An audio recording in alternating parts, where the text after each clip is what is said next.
Hello, welcome back to GameSpot's continuing coverage of E3 2015, live from the LA Convention Center right here in beautiful Los Angeles, California. I'm Daniel Dwyer, joined by Roland, my friend from Avalanche. Great job on the giant bomb stage last night. You held your own in a murderer's row of crazy people. It was definitely a lot of crazy people there, but it was a lot of fun. You guys are real busy over at Avalanche. Before we went live, we were talking about the Mad Max stuff, which is coming out awesome. real soon, actually. Real soon. But you're on the real crazy project, Just Cause 3. Rico Rodriguez is back. He is back, and it is a beautiful, explosive, weird, creative sandbox. We've only got you here for 15 minutes or so. I believe there's some sort of crazy interactive trailer madness we're going to kick off. Yeah. So let's get into it now so we can have it playing while we're chatting. All right, I like it. So the idea here is we're just going to jump straight into Medici. This is a 400 square mile world. It is absolutely enormous, and like all the Just Cause games, you can go anywhere. So the beach over there, the mountains in the distance, that base all the way far in the distance you see right there, we're actually going to go check that out a little bit later as we go diving through all this. But of course the parachute is back. It is infinite, as it always has been. You guys have stayed true to the grapple and parachute combination of Just Cause 2. It is definitely there, and there's a little bit of story now why you have infinite grapple, infinite parachutes. It sucks back in this time. So there's a couple frames of animation there. Okay, have you figured, you guys are also doing infinite C4 though. Yeah, there's a lot of C4. Well, I mean, the idea of like having an explosion always at your fingertips, you don't want to go looking for it. So we decided we'll just give you a whole bunch of it, and you can plant it anywhere. It's like a planted explosive. But because of it, you actually have to land somewhere and plant it. So there's a little bit of, I wouldn't call it strategy. You know, it's not really that sort of subtle kind of game. But it's not like you're just flailing grenades everywhere. Right, exactly. Right. And it means that you don't have to put explosive barrels in literally every corner of the game.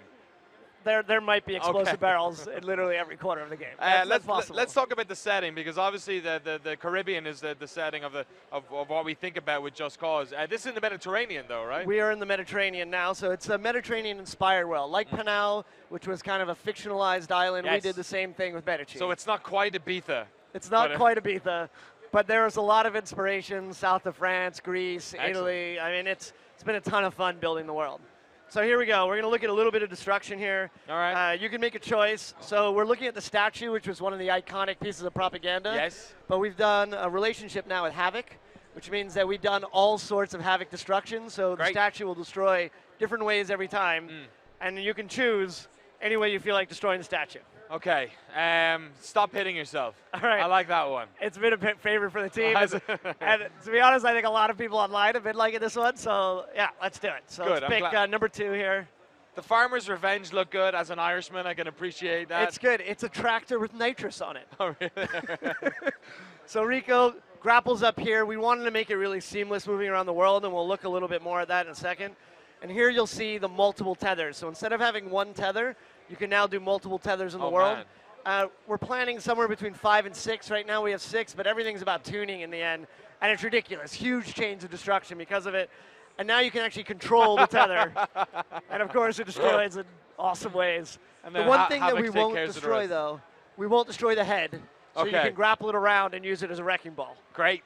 Why not? How many grapples can you do? So right now we're planning kind of up to 6. Oh my God. But we're still tuning it to figure out what feels best. Yes. Because sometimes it starts getting just madness. Yeah, presumably that's like in terms of, I don't pretend to be a programmer, but there's a lot of physics shit happening there, and with 6 grapples. It's a lot of physics. I mean, there are times where simulating over 4 million objects at the same time. Oh my goodness. That's why it's a next-gen only game. So you're able to stick grapples to 2 different things and then basically retract them? Yeah, you can control the retract strength yourself.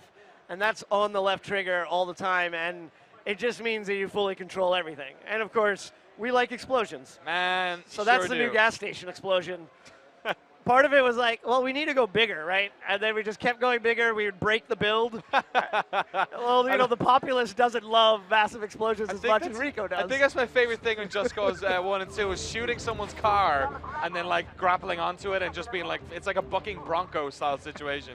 So this is a new wingsuit. Excellent. So after stabilizing the parachute, making it a real combat platform, you know, really fun and easy to shoot from, we needed another great traversal.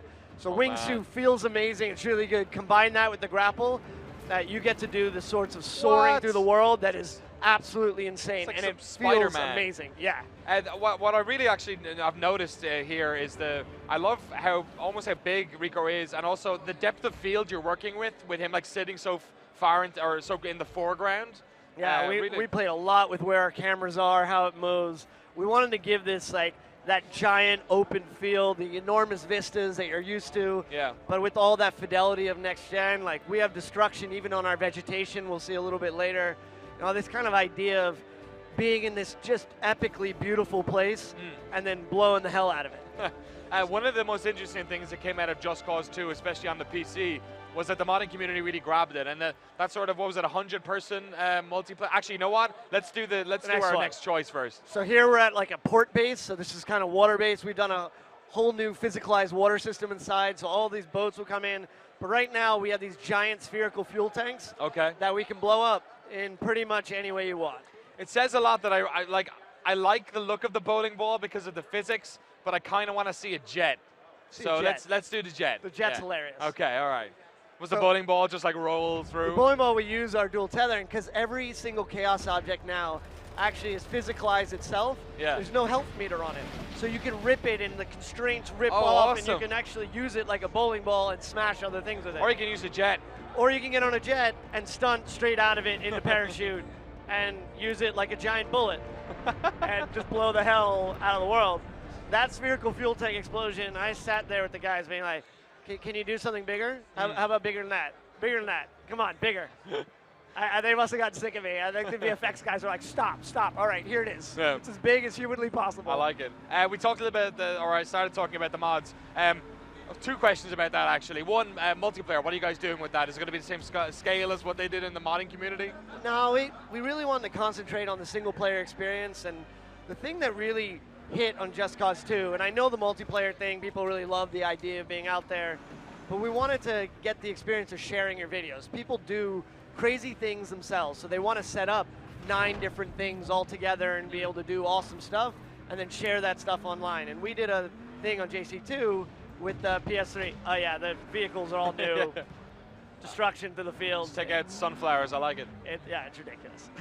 But we wanted to get the modding feel more than anything else, which is a game that's your sandbox, do what you want. So we have tons of online features that are always tracking what you're doing, so longest time wingsuiting, how fast you can kill 5 people with an explosion. Cool. You know, all that stuff, and you can challenge your friends on it, and that kind of interactivity is there, but who's to say what's going to happen in the future? Awesome. Let's pick the next one. We're going to talk about a bridge. So we didn't just do destruction with chaos objects. We did it in the world itself. So even our enormous bridges you can take down, but they'll like come back so you can do it over and over again. All right, I'm going to let you pick this one because you know which one is which one's taking your fancy. The Hydra missile's awesome because you're in parachute shooting a shotgun style RPG. Okay. But I kind of like Chop Chop. I don't think we've really seen that as much. It's our new helicopter, and it like just wreaks havoc. It has both miniguns and missiles on it. Excellent. Kind of awesome. All right, let's check out number 2. Chop Chop. I think that's the Ride the Waves looks good as well. But that's a pretty good way of breaking into a helicopter. Just shoot the door open. Yeah, we took away the interactions right there, and there's still a little bit of gameplay because you have to be careful getting into a militarized vehicle. Yeah. There's a little bit of a pause, and you can still get shot on it. But it's quick and it's violent because Rico uses explosions to open a door. Oh man, bad news. That's like what happens whenever I play like Bridge Construction Simulator. Are you guys got a poor dude on the motorbike? He didn't see it in time and kept driving. He should have seen that coming. It was like a military helicopter. He was like, if Rico's here, I shouldn't go anywhere that could be destroyed. GTFO. Are you guys doing anything with like people being able to like share clips? Obviously on the next-gen consoles, that's a big thing. Next-gen consoles are already there, and they have a button that literally does it for you. And they're recording already, so it was all inbuilt. In fact, when we first sat down with Sony and Microsoft, saying, oh, okay, we want to do this new game, they're like, oh, here's our new console. Yeah. We're like, oh, it's just you've a done it perfect already. marriage. Thank you.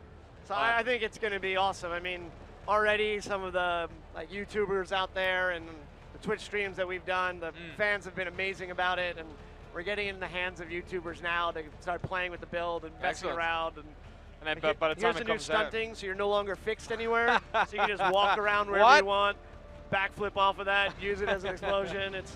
It's awesome. And we're going to go now from a plane over to a motorcycle. Motorbike, awesome. We're going to head up to that base we looked at earlier that was off in the distance. This base is really more about highly vertical. You can do combat from motorcycles. Enemies can ride motorcycles and fight you on it. They can lean out of windows and shoot you. All of our vehicles are now hinged parts and deformations. We have this awesome new vehicle system. We redid the vehicles from scratch. That's awesome. They're weighty, you can drift them, you can after touch them in the air. We've done mods against it, so any vehicle that you collect in the world, you can then add nitrous or Knight Rider inspired turbo jump. Great. Which basically means any vehicle you can just jump. So imagine like a tractor, you can just nitrous around and jump Great. it. Yep, So this is the next one. Just like my dad used to. What we got here? Where do you want to go? We're going to enter this base in a Madman style. I like a tank. Let's go with overkill right. is underrated. Just a last question on the modding front, just because I'm a massive modder myself as well, or a user of mods rather. Obviously, the PC crowd are probably going to go and do crazy stuff, make their big multiplayer stuff. We saw with the Fallout guys that they're actually, Microsoft's allowing them to bring that stuff over onto the consoles. If there was ever that stuff being made on PC, do you guys have any pipeline for getting that onto the Xbox One? We've been wanting to do quite a lot of that stuff for a while. We're not announcing anything there yet, but a lot of the devs that work on the game and a lot of us in general who work in games came out of the modding community. We came out of messing with games, and we would want to support that as much as possible. And it's such a nice thing. I mean, JC2, so many mods on it. That's the greatest thing in the world, is to have someone mod your game. It means they love it. That's their personal time. They want to spend their personal time, so we're going to do everything we can to make sure it's easy to mess around with the game as much as possible. Another cool thing, I remember when the guys at GameSpot went to play this at Judges Week, you guys turned on the dev tools to allow them to sort of do whatever they want. I was actually playing the first Crackdown last week, and I remember that they had this Keys to the City mode, which basically allowed you, it turned off achievements and all that stuff, but allowed you to spawn weapons, spawn stuff, put on God mode. Do you guys ever think you just let that stuff happen in the game? Just kind of hey, you know what, maybe somebody just wants to blow up some crap. Maybe it looks like you guys are kind of already servicing that, but there's a lot of that. Do you have any plans to allow some sort of a dev tool mode in the game? We've talked about it a lot, and actually a lot of our design is inspired in that way anyways. So we've actually been sitting there, and even our Rebel Drop systems, our ability to get a vehicle, any weapon that you want, you actually drop them all at the same time, and there's no cutscene, and it just shows up in a box on the ground. You're like, I want a jet right now and an RPG, and you're like, boom, right there. So you kind of already built it into the gameplay. Yeah, and we kind of add a little bit of the story around how that works, but yeah, we wanted to put it in there, but we've been talking a lot about supporting this game for a long time to come. Square Enix is an amazing partner in that. They want this game to live on. They see 400,000 or 500,000 people still playing JC2. Wow. So they're saying, this game lived 5 years for ago. 5 years. Yeah. So they're like, we're going to support this game for a long time, which is great news for devs because we love making this game. Awesome, Roland. Thank you so much for your time today. Very much looking forward to playing with Rico Rodriguez. Yeah, sure. Why not? Thanks very much, and best of luck finishing out the game. I appreciate it. We're going to be here on the E3 show floor all day long. All day long. If you're watching this in the US, hey, how you doing? Good morning. Good afternoon. If you're watching this in Europe, don't go to sleep. We've got so much stuff happening today. I got Lou Stoddard on for Skylanders Supercharged. I've talked to Lou Stoddard 3 years in a row on the E3 stage. We got Riggs on, we got FIFA and Madden. And then later on today, I'll be back on with Sean Murray from No Man's Sky. Stick around. Next up, Lou Stoddard with Skylanders Supercharged. Stay there.